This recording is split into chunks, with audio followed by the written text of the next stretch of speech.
இது மூன்றாம் தமிழ் அறிவர் மாநாடு, தமிழை அறிந்தவர்கள் மாநாடு, தமிழால் அறிபவர்கள் மாநாடு, அறிவாளிகளான தமிழர்கள் மாநாடு என்று நினைக்கின்றேன்.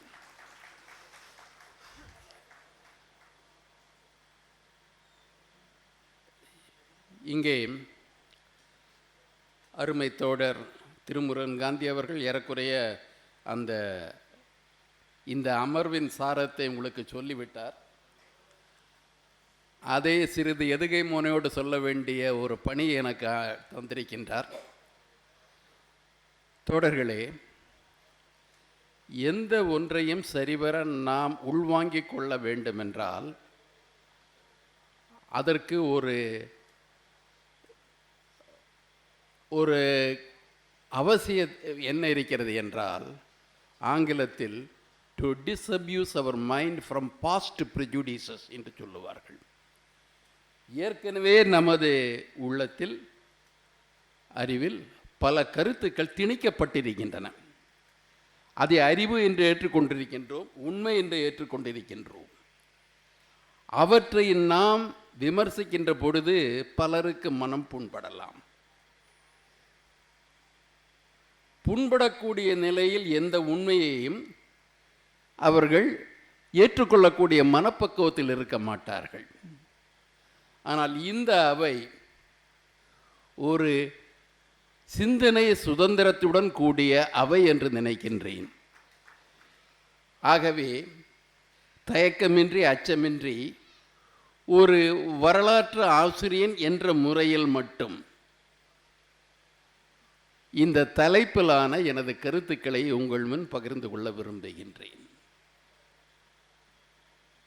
வரலாற்று கண்ணோட்டம் என்பது இது இப்படி இருந்தது என்பது மட்டுமல்ல, இது இப்படி நடந்தது என்பது மட்டுமல்ல, ஏன் நடந்தது, எதற்காக நடந்தது, யாரால் நடத்தப்பட்டது, அதன் விளைவாக என்ன தொடர்ந்தது என்பன போன்ற ஆய்வுகளை நாம் கிளப்பினால்தான் அது வரலாறாகிறது. வெறும் செய்தி தொகுப்பை வைத்து கொண்டது வரலாறு என்று கூறிவிட முடியாது. ஆகவே அனைத்தையும் விமர்சனத்திற்கு உள்ளாக்கி நீங்கள் பார்க்க வேண்டும், பார்ப்பீர்கள் என்ற நம்பிக்கை உண்டு. மதம், இந்த மதம்ங்கிறத சமயம் மதம் அப்படின்ட்டுலாம் பல கருத்து இதில் முரண்பட்ட கருத்துக்களும் இருக்கின்றன. ஆனால் அமைப்பு ரீதியான மதம், அமைப்புக்குள் வராத வழிபாட்டு முறைகள், நம்பிக்கை, மரபுகள் என்றிருக்கின்றன. மதம் என்பது வரலாற்று ரீதியாக பார்க்க போனால் ஒரு இனக்குழு நிலையிலிருந்து மனித குலத்தை ஒரு பெரிய வட்டத்திற்கு கொண்டு செல்கிறது, சிறிய வட்டத்திலிருந்து பெரிய வட்டத்திற்கு கொண்டு செல்கிறது. ஆனால் அந்த வட்டமே போதுமானதா என்பதுதான் கேள்வி. மனித குலம் அறிவாலும் செயலாலும் முன்னேற சிறிய வட்டத்திலிருந்து பெரிய வட்டத்தை நாட வேண்டிய அவசியம் இருக்கிறது. முன்னர் மதம் என்பது ஒரு பெரிய வட்டத்தை தந்தது. ஒரு பொதுவான நம்பிக்கை, பொதுவான வழிபாட்டு முறை, பொது கடவுள், பொது ஒழுக்கம் என்பதையெல்லாம் வலியுறுத்தியது. ஏற்றுக்கொண்டவர்கள் ஒரு பகுதி, ஏற்றுக்கொள்ளாதவர்கள் வேறு பகுதியாக பிரிந்தார்கள். ஒரு ஜனநாயகத்தை நோக்கி நாம் முன்னேறுகின்ற பொழுது நமக்கு மதத்தை விட பெரிய வட்டம் தேவைப்படுகிறது என்று நினைக்கின்றோம். அந்த வட்டத்திற்கான முதல் முயற்சியாகத்தான் மதங்களை பற்றிய சிந்தனையை அறிவுபூர்வமாக நாம் மேற்கொள்ள வேண்டி இருக்கிறது. இப்போ நமக்கு இந்து மதம்னு ஒன்று, அதன் அடிப்படையில் பேச இருக்கு. அதுக்கு முன்னால் 1-2 விஷயங்களை சொல்லிடுறேன். இந்து மதத்துக்கு இந்து மதம் என்ற சொல்லாடல், அடையாளம் அந்நிய ஆட்சியால் வந்த விளைவு, அந்நியர் ஆட்சியால் வந்த விளைவு. சமஸ்கிருதத்தில் இந்து கிடையாது, வங்க பழைய இலக்கியங்களில் கிடையாது, தமிழ் இலக்கியத்தில் கிடையாது, தமிழ் புராணங்கள்லையும் வடமொழி புராணங்கள்லையும் இந்து கிடையாது. நமது உள்ளூர் இலக்கியங்களில் இல்லாத இந்து இப்பொழுது இருக்கிறது. அது மட்டுமல்ல, அந்த இந்து மதம் உலகின் தாய் மதம் என்றும் கூறப்படுகிறது. அந்த இந்து மதத்தில் ஒரு மதம் என்றால் ஒரு பெயர் தானே தேவை. ஆனால் இதை இந்து மதம் என்று சொல்லுகின்ற பொழுது வேறு பெயர்கள் இருக்கின்றன. சமீபத்தில் வந்த பேர் சனாதனம். எப்படி இந்தியாவை பாரதம் என்பதாக மாற்ற முயற்சிக்கின்றார்களோ, அதே போல இந்து மதம் என்பதை ஏன் இவர்கள் சனாதன மதமாக மாற்ற முயற்சிக்கின்றார்கள் என்பதை பற்றிய ஒரு புரிதல் நமக்கு தேவை. பெயர் மாற்றம் பல பெயர்கள் இருக்கின்றன. இந்து மதம், வைதீகம், ஆரிய மதம், சனாதன மதம். இந்த மதம்லாம் வர்ற சமயத்தில் வைதீகம் எங்கே வருகிறது? இந்த இந்து மதம் என்ற கட்டமைப்பு இன்றைய நிலையில் ஒரே மதம் என்று நமக்கு கூறப்படுகிறது, அல்லது நம்மை நம்ப சொல்லுகின்றார்கள். ஆனால் இந்து என்பது ஒரே மதம் அல்ல, வேத மதம் என்பதும் ஒரே மதம் அல்ல. இது ஆரிய மதமும் அல்ல. ஆரிய மதம் என்று நாம் கூறிவிட முடியாது. ஏனென்றால் ஆரியர்களுக்கு பொதுவாக இருந்திருக்க வேண்டும். இல்லை, உலகில் உள்ள ஆரியர்கள் அனைவருமே இந்த வேத மதத்தை ஏற்றுக்கொள்ளவில்லை. இங்கே உள்ளூரில் இருந்த கௌதம புத்தரும் மகாவீரரும் இதை ஏற்றுக்கொள்ளவில்லை. ஆகவே இதை ஆரியம் என்று பொதுமைப்படுத்தி நம்மை சிந்தனையை மடுங்கடிக்க பார்க்கின்றார்கள். சரியாக சொல்ல வேண்டுமென்றால் ஆரியம் ஒரு இனம். நமக்கு இனத்வேஷம் கிடையாது, இனக்காழ்ப்பு கிடையாது. ஆனால் ஒரு வக்கிரமாக நடக்கின்ற பொழுது எதிர்க்கின்றோம், அது வேறு விஷயம். இனக்காழ்ப்பு நமக்கு கிடையாது. ஆரியர் என்பதால் நாம் வெறுக்கவில்லை. ஆகவே ஆரியம் என்பதற்கும் இந்த வைதீகம் என்பதற்குமான ஒரு வேறுபாட்டை அடிப்படையாக நாம் தெரிந்து கொள்ள வேண்டும். வைதீகம் என்றால் வேதம் சார்ந்தது. திருமுருகன் காந்தி அவர்கள் ஏற்கனவே விளக்கிவிட்டார். வேதம் சார்ந்தது. வேதம் சார்ந்தது மட்டுமல்ல, வேதியருக்கு உரியது, வேதியருக்கு மட்டுமே உரியது. நீங்க வேற யாராவது போய் யஜ்ஞோபவீதம் பண்ணுவாங்களா, பூணூல் போடுவாங்களா? பண்ண முடியாது. இது வேதியருக்கு மட்டுமே உரிய ஒன்று வைதீகம். அதை இந்து மதம் என்று பொதுமைப்படுத்தி விட முடியாது, ஆரியம் என்று பொதுமைப்படுத்தி விட முடியாது. தயானந்த சரஸ்வதி அவர்கள் ஆரிய மதம் என்று இந்த மதத்தை அடைத்தார். அப்படி சொல்லுகின்ற பொழுது ஜாதியை மறுத்துவிட்டு, சிலை வழிபாட்டை மறுத்துவிட்டு இதை ஆரிய மதம் என்று சொன்னார். ஆகவே ஆரியம் என்பதும் வைதீகம் என்பதும் ஒன்று அல்ல. ஆரியத்துக்குள்ளேயே தோன்றிய ஒரு புரோகித குழு தம்மை புனிதப்பவர்கள் என்று கூறிக்கொண்டு பிறர் மீது ஆதிக்கம் செலுத்துவதற்கு வசதியாக சில நம்பிக்கை மரபுகளை உருவாக்கி தந்தார்கள். நம்ம சொன்னாங்க, பொருளாதாரத்தோடு இணைந்தது சமயம் அப்படின்னு சொன்னாங்க. உற்பத்தி முறை மாற மாற பொருளாதார இயல்பு மாறிக்கொண்டே இருக்கிறது. ஆட்சி முறை மாற மாற ஆட்சி கட்டமைப்புகள் மாறிக்கொண்டிருக்கின்றன.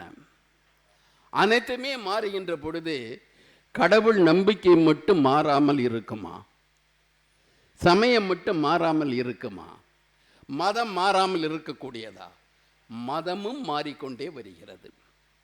ஆனால் இங்கே நமது நோக்கம் என்னவென்றால், மதத்தின் அடிப்படை கூறப்படுவது அன்பு, அறம். இவற்றின் அடிப்படையில் உலக மனிதர்கள் அனைவரும் ஒன்றாக இருக்க வேண்டும், ஒரே குடும்பம் என்ற முறையில் மதம் இருக்கிறது என்று சொல்லப்பட்டாலும், மதம் என்பது கூட சிலவற்றை நியாயப்படுத்த, சிலவற்றை கட்டமைக்க, சிலவற்றை பாதுகாக்க கருவியாக இருக்கிறது.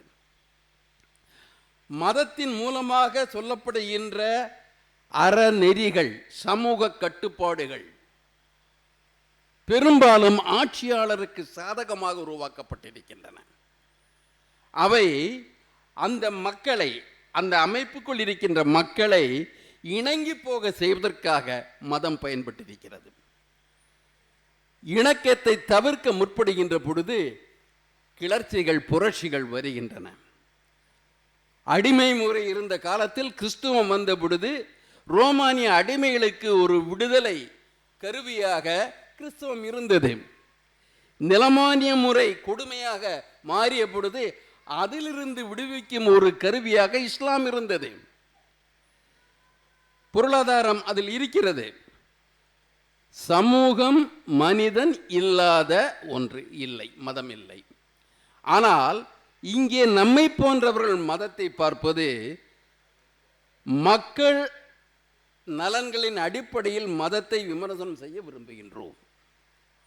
இதுவரையில் மதம் என்பதை ஒரு பாதுகாப்பு கருவியாக வைத்துக் கொண்டிருக்கின்றார்கள்.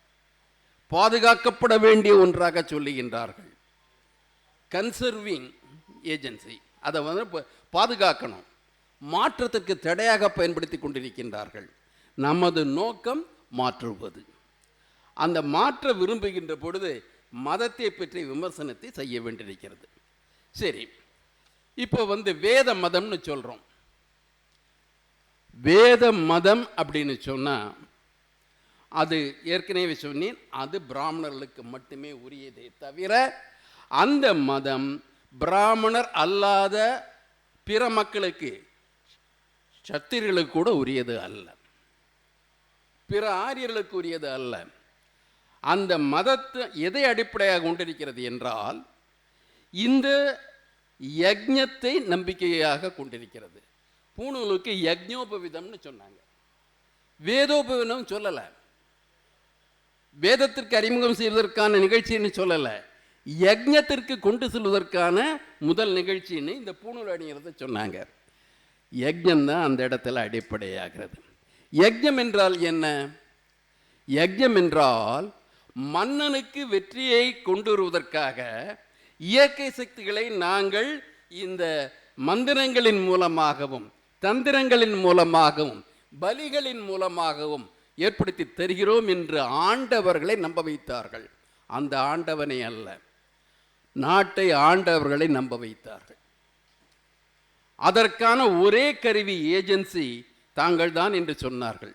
ஆகவே தான் அவர்கள் சொன்னார்கள், நாங்கள் தேவர்கள் மேல் உலகத்தில் இருக்கிறாங்க, ஆனால் பூ உலக தேவர்கள் நாங்கள் தான், பூசுரர்கள் என்று தங்களை அடைத்துக் கொண்டார்கள். தங்களுக்கு மட்டுமே புனிதம் இருக்கிறது, அவர்கள் மட்டுமே இறைவனுக்கு உங்கள் செய்தியை கொண்டு செல்ல முடியும்.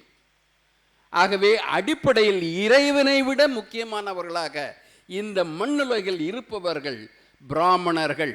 பிராமணர்களது யந்திரம், தந்திரம், மந்திரம் என்ற 3 முறை. இதான் வைதிகம்.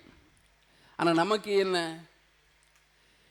இதை எதிர்த்து தான் ஆரியத்தில் லோகாயுதம், சாருவாகம், பௌத்தம், ஜைனம் போன்றவை எல்லாம் இந்த புனிதத்தை மறுத்து புரட்சி செய்தவை. சிலர் மட்டும் புனிதம், மற்றவர்கள் அவர்களை நம்பி அவர்கள் வழிகாட்டுதல்படி இருக்க வேண்டியவர்கள் என்ற ஒரு நம்பிக்கை மரபை இங்கே கொண்டு வந்தார்கள் அல்லவா? இனக்குழு காலத்தில் அது சரியாக அவர்களுக்கு பலனளித்தது. ஆனால் இனக்குழுக்கள் இணைகின்ற பொழுது சிலர் மறுத்தார்கள். உனக்கு மட்டும்தான் புனிதமா என்று கேட்டார்கள். மறுத்தவர்கள் ஆட்சியை நடத்தியவர்கள். அவர்களை ஏற்குமாறு சொன்னவர்கள் யக்ஞத்தை நம்பி இருந்தவர்கள். யக்ஞம் எதற்கு தேவைப்படுகிறது என்றால் மன்னனுக்கு போர் வெற்றிக்காக தேவைப்படுகிறது. போரை செய்தே ஆக வேண்டும் மன்னன். ராஜாபிஷேகம் நடக்க வேண்டும் என்றால் அதன் அடுத்த கட்டம் என்னவென்றால் அஸ்வமேதம். அடுத்த நாட்டிற்கு உன் படைகளை அனுப்பு. ஏன் அனுப்ப வேண்டும் என்ற கேள்வி அங்கே கிடையாது. ட்ரம்ப் மாதிரி நீங்க அடுத்த நாடு அடங்கி ஆகணும், போரை நடத்தணும். இவன் படைகள் சென்றால் அடுத்தவர்கள் எதிர்ப்பார்கள், போர் வரும், அதில் வெற்றிக்கு எங்களுடைய புரோகிதம் பயன்படும் என்று சொன்னார்கள். திரும்பி வந்துருச்சுன்னா அதுக்கு அடுத்த யஜ்ஞங்கள் ஏற்கனவே இருக்கு. வாஜபேயம், ராஜசூயம், நிறைய எல்லாமே போருக்கானவை. போரை செய்ய வேண்டும் என்று தூண்டுகின்ற ஒரு மதம் வைதீகம். ஆனால் பௌத்தமோ கிறிஸ்தவமோ இஸ்லாமா போனால் அமைதியை பற்றி பேசுவார்கள், சகோதரத்துவத்தை பேசுவார்கள். போரிட்டே ஆக வேண்டும் என்று ஆளுபவர்களை கட்டாயப்படுத்துகின்ற உலகின் ஒரே மதம் வைதீகம். ஆனா இன்னைக்கு என்ன சொல்றாங்க?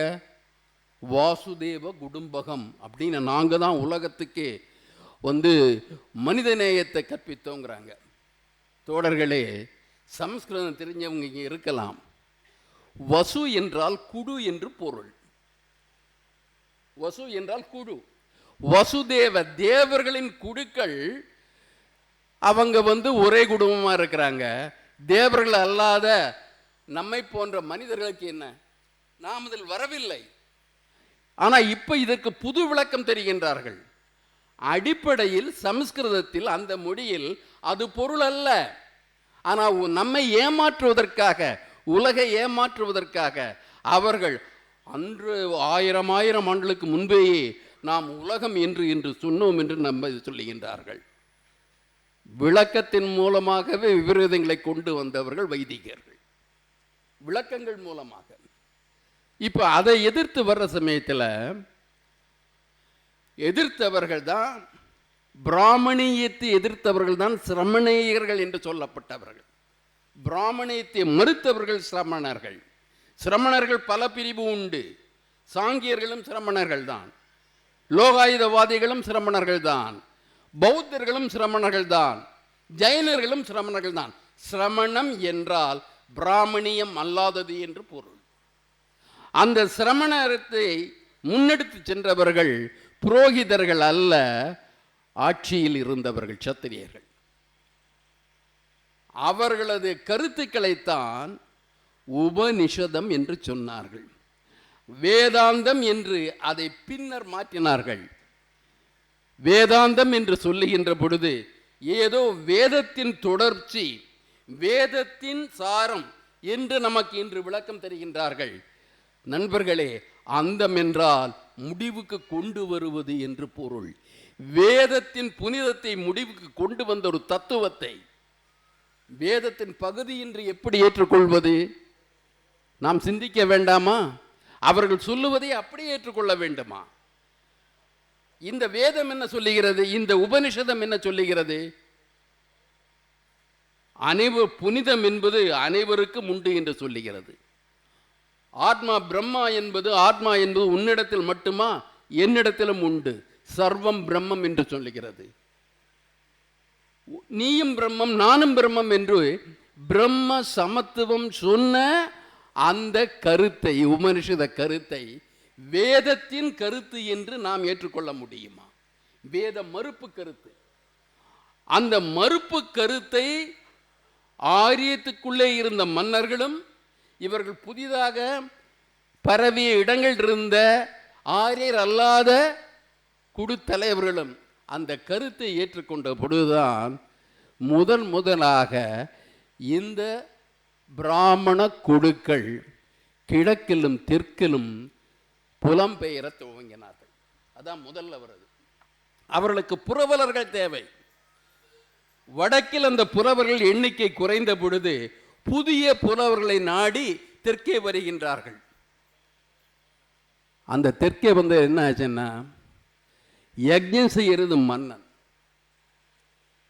சங்க இலக்கியம் என்று சொல்லப்படுகின்ற தொல் தமிழ் இலக்கிய காலத்தில் மக்கள் புரோகிதனை அடைச்ச வீட்டில் எந்த சடங்கையும் செய்யலை. ஆனால் மன்னர்கள் இவர்களை வைத்துக்கொண்டு யாகம் செய்தார்கள். பல்யாகசாலை, முதுகுடுமி பெருவிடுதி, ராஜசூயம் வெட்ட பெருநற்கிள்ளி, இவன் மன்னர்கள் செய்தார்கள். அவர்கள் மடமையில் மாயையில் வீழ்ந்தார்கள். ஆனால் அன்று பிராமணிய சடங்குகள் தமிழர்கள் இல்லங்களில் இல்லை, மன்னர்கள் நடத்தினார்கள். அதற்கு வெகுமதியாக என்ன தந்தார்கள்? 1000 பொற்காசுகளை தந்தார்கள். வானவரம்பன் சேரலாதன் ஆனைமங்கலம் என்ற பகுதியின் வரியை மொத்தமாக இந்த புரோகிதர்களுக்கு கொடுக்கின்றான். அன்று நிலதானம் கிடையாது, பொருள் தானம் தான் உண்டு. ஆகவே இந்த வைதிகம் என்பது முதலில் மன்னர்களை மயக்கியது. அவர்கள் இங்கே வருகின்ற பொழுது வந்தவுடன் அதெல்லாம் அதற்கு பின்னர் இந்த சிரமண தத்துவங்களும் இங்கே நுழைய ஆரம்பித்தன. போராட்டங்கள் நடக்கிறது, தத்துவ போராட்டங்கள். பிராமணர் தத்துவம் என்று சொல்லவில்லை, ஒரு சடங்கிற்கு எதிராக தத்துவங்கள் வைக்கப்படுகின்றன. இலக்கியங்கள் நாம் பார்க்கின்ற வாதாடல் என்பது எது உண்மை என்பதை பற்றிய வாதிடுதல் அங்கே நடக்கின்றன. அப்பொழுது அவர்களும் வந்தார்கள். உண்மையில் தமிழ் சமூகம் எந்த அறிவார்ந்த நபர்களையும் ஏற்றுக்கொள்ளும், கருத்துக்களை செவிமடுக்கும், அவர்களுக்கு ஏற்க வேண்டியதை ஏற்று தள்ள வேண்டியவற்றை தள்ளிவிடும். அப்படி இருந்த ஒரு அறிவு சமூகம் கிபி 6ஆம் நூற்றாண்டிற்கு பின்னால் வைதீகத்தின் அடிமையாக சென்று விட்டது. அதற்கு பயன்பட்ட கருவிதான் பக்தி என்பது. அதை இவர்கள் சனாதனம் சொல்றாங்க. சனாதனம் உண்மையில் சொல்றது அவங்க வைதீகத்தை தலைமையாக கொண்ட, முதன்மையாக கொண்ட, புனிதமாக ஏற்றுக்கொண்ட பிற அமைப்புகள் இருக்கின்றன அல்லவா, அது சனாதனத்தில் வரும். சனாதனம், சனாதானம் என்று நாம் கூறிவிடக்கூடாது. தானம் அவர்களுக்கு வேண்டியது. நமது தனத்தை அவர்கள் தானமாக பெற்றுக்கொள்வார்கள். சனாதனத்திற்கு நாம் அப்படி விளக்கம் தரலாம். ஆனால் சனாதனத்துக்கு அவர்கள் என்ன சொன்னார்கள், எப்படி இன்று விளக்கம் தருகின்றார்கள்? இது கஸ்டமரி, மரபு வழியானது, காலங்காலமாக மரபாக இங்கே இருப்பது ஏற்றுக்கொள்ள வேண்டும். அதற்கு அடுத்தபடியாக என்ன சொன்னார்கள், இது நிரந்தரமானது, எட்டர்னல். என்று சனாதனமும் தோன்னா தானே சாகிறதுக்கு, அது ஆதியிலே இருக்கிறது. ஆதியிலிருந்து மற்றவையெல்லாம் பிறகு தோன்றின. நம்ம பைபிளில் படிக்கிறதுல முதல்ல ஒவ்வொரு 6 நாளும் ஒவ்வொன்றா தோண்டி கடைசியில் மனிதன் படைக்கப்படுவது போல கிடையாது. அதுக்கு முன்னாலேயே பைபிளில் விட்டு போனது சனாதனம், அது முன்னாலே இருக்கு. அதுதான் பிறவற்றை படைத்தது என்று சொல்லுகின்ற பொழுது சனாதனத்தின் அடிப்படையாக கூறுவது அவர்கள் வேதம், ஸ்ருதிகள். ஸ்ருதி என்றால் அவர்களால் பின்னர் உருவாக்கப்பட்ட சட்டங்கள். மனுஸ்மிருதியும் பராசர ஸ்மிருதியும் அந்த பிற ஸ்ருதி, விஷ்ணு ஸ்ருதி போன்ற அனைத்துமே இதில் வந்துடும். ஸ்மிருதிகள், இந்த ஸ்மிருதிகள் வரும். எழுதப்பட்டவை எல்லாம் சட்டங்கள், விதிகள், மக்களை கட்டுப்படுத்துபவை.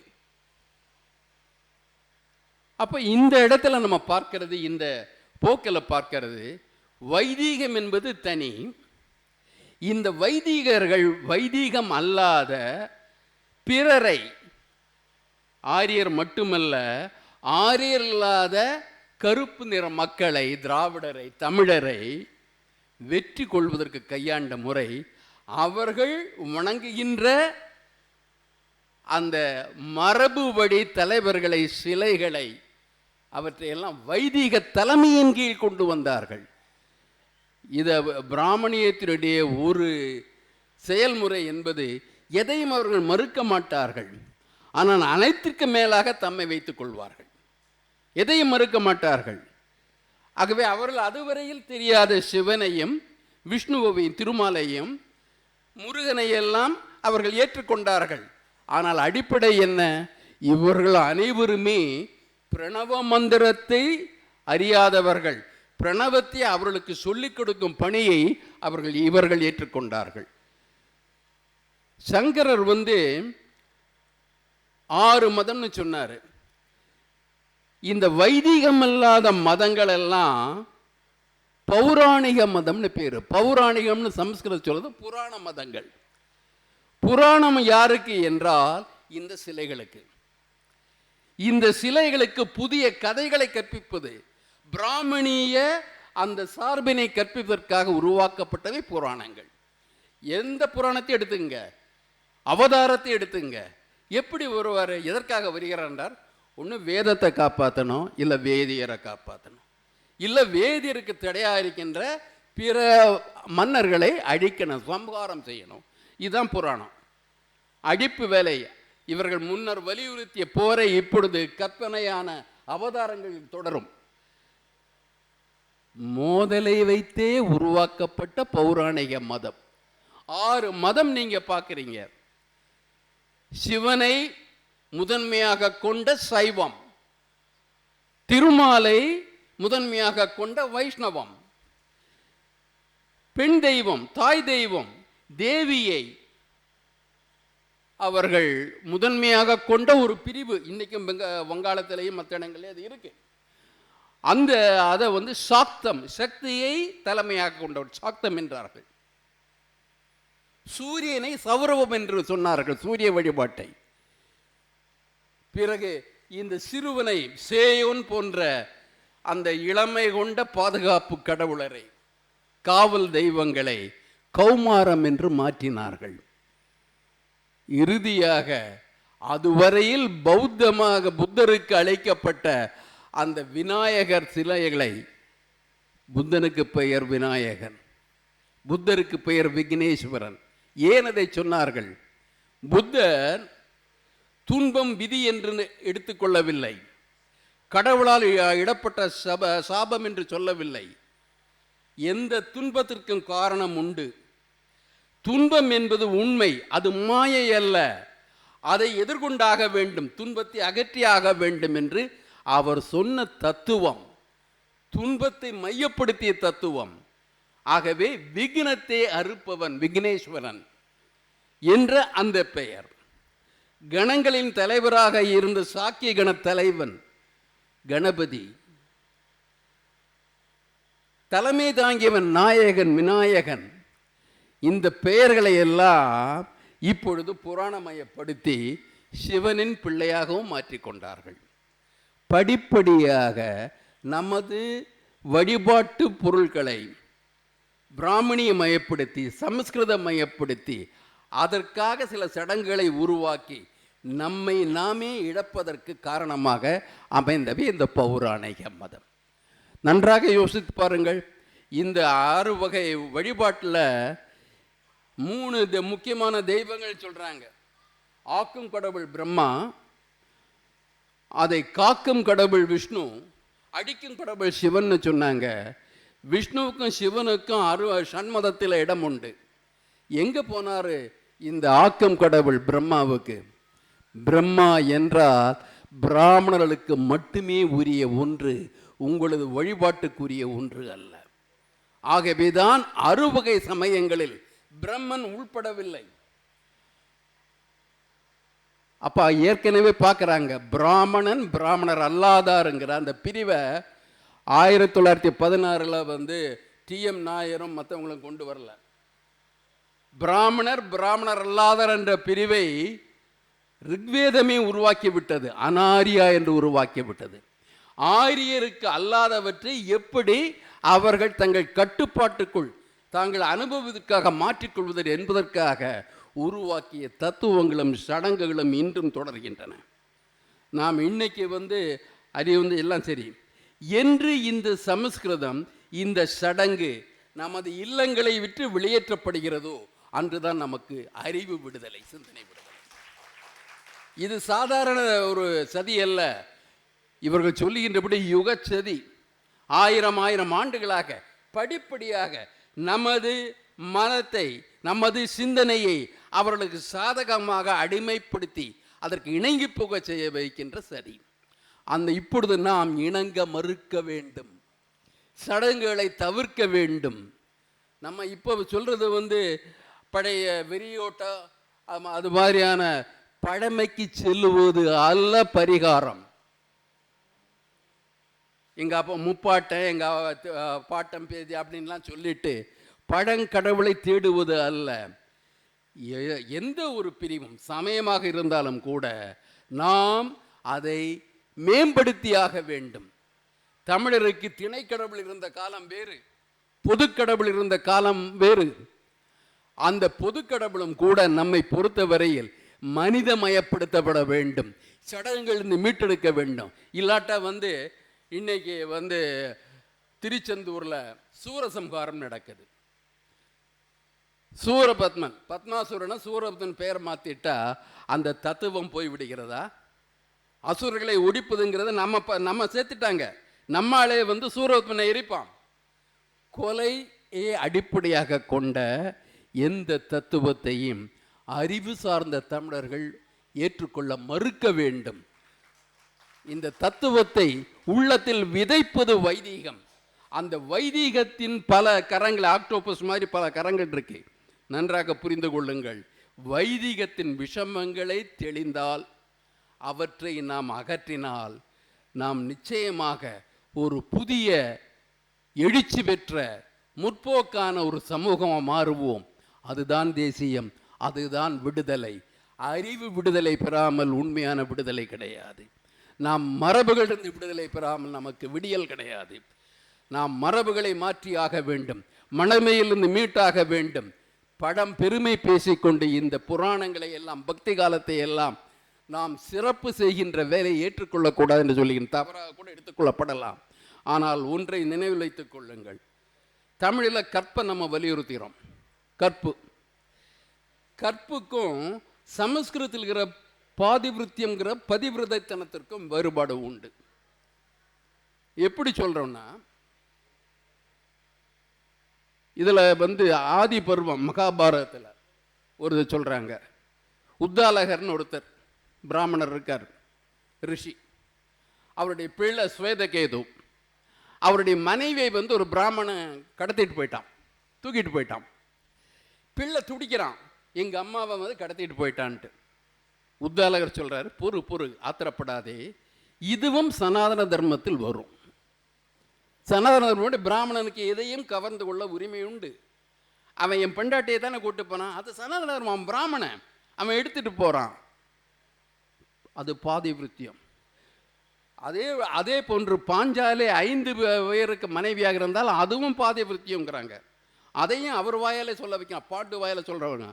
உத்தர பதத்தில் வடக்கு பகுதியில் வேறு விதமான தர்மம் இருந்தது உண்டுன்னு சொல்கிறாங்க. வேறு விதம்னா, பெண்களுக்கு திருமணம் இல்லாமல் பலருடன் உறவு கொள்ளுகின்ற நிலை இருந்ததாக அதையும் தர்மம் என்று சொல்லுகின்றது உண்டு. ஆனால் நமது கற்பில் ஆணுக்கு பெண், பெண்ணுக்கு ஆண் உண்மையாக இருப்பதை கற்பு என்று சொல்லுகின்றோம். கற்புங்கிறது மனத்தளவில் ஒருவருக்கு ஒருவர் உண்மையாக இருப்பதை கற்பு என்று சொல்லுகின்றோம். அதற்காக படைக்கப்பட்ட காவியம் சொல்கிறோம். அதை நான் அடிப்படையில் ஏற்றுக்கிறது கிடையாது, சிலப்பதிகாரம். ஏன்னா சிலப்பதிகாரம் குண்டலகேசின் 2 விஷயங்களை சொல்கிறதில்ல. நான் எனது பெண் குழந்தைகளுக்கு சொல்லுவேன், கண்ணகையாக இருக்காதுங்க, நிறைய கோவலங்கள் உருவாவார்கள், குண்டலகேசியாக மாறுங்கள், ஆண்கள் ஒழுங்காக இருப்பார்கள் சொல்கிறது. பெண்ணுக்கு எதிர்ப்பு வேணும். எதிர்ப்புங்கிறது கணவனை தவிர மற்றவரின் எதிர்ப்பு என்பதில்லை. கணவனே தவறு செய்தாலும் கணவனை எதிர்க்கின்ற துணிச்சல் பெண்ணுக்கு வேண்டும் என்றால் பெண்கள் குண்டலகேசியாக மாற வேண்டும் என்று சொல்வது உண்டு. அதுலேயும் நமக்கு உண்டு. ஆனால் இந்த பக்தி இலக்கியத்தில் பார்த்தா சிவவேதியர் வருவார், நம்ம நாயனார் தயாராக இருப்பார், என்ன வேணும்னு கேட்பார், உங்கள் மனைவி வேண்டும்பார். இருக்கிறத கேட்டீங்களே ரொம்ப மகிழ்ச்சி, இல்லாத கேட்டால் கஷ்டப்பட்டுருப்பேன், உடனே அந்த அம்மா எடுத்து சொல்லுவாங்க. கணவன் சொன்னால் தட்டலாமா, அந்த அம்மா கூட போயிடுவாங்க. பெண்களது ஒருத்தர் அவர் இந்த பூக்களை தட்டிட்டு போயிட்டாருன்ட்டு முகர்ந்து பார்த்தாருன்ட்டு ஒருத்தர் கையை விட்டுறாரு, கணவன் ஒருத்தர் மூக்க அஞ்சுறாரு, ஏன்னா முகர்ந்து பார்த்தாருன்ட்டு. அப்போ கணவன் வர்றாரு, என்னன்னு கேட்டார். சிவனுக்கான பூவை இவர் முகர்ந்து பார்த்தார். அப்படியா, எடுத்தது கைதானே, முதல்ல கையை வெட்டி இருக்கணுமேங்கிறார். இதெல்லாம் பக்தி இலக்கியம். நம்மை ஆதிக்கத்திற்கு இணங்கி போக சொல்வது பக்தி இலக்கியம். அரசனுக்கு இணங்கி போ, புருஷனுக்கு இணங்கி போ, நீ இறைவன் பெயரால் பிராமணனுக்கு இணங்கி போ என்று இணக்கம் சொல்லுக்க வற்புறுத்துகின்ற அந்த பக்தியை மறந்து, என்று சுயமரியாதை என்ற ஆணுக்கும் பெண்ணுக்கும் சுயம் உண்டு, சுயமரியாதை உண்டு. அதை தக்க வைக்க வேண்டுமென்றால் வைதீகத்தை புரிந்து கொள்ளுங்கள், வைதீகத்தை புறம் தள்ளுங்கள். நாம் நம்மை மதித்தாக வேண்டும். ஒவ்வொருவரும் தம்மை மதிக்காமல் பிறரை மதிப்பதால் மட்டும் விடியல் வந்து விடாது. நாம் தான் கருவி, மாற்றத்துக்கான கருவி மற்றவர்கள் அல்ல, நாம் தான். நம்மை மாற்றுவதற்கு இந்த வைதீக விஷமத்தை புரிந்து கொள்ளுங்கள். காலங்காலமாக இருக்கும் சதியை முறியடிப்போம், ஒன்றுபட்டு முறியடிப்போம். நன்றி, வணக்கம்.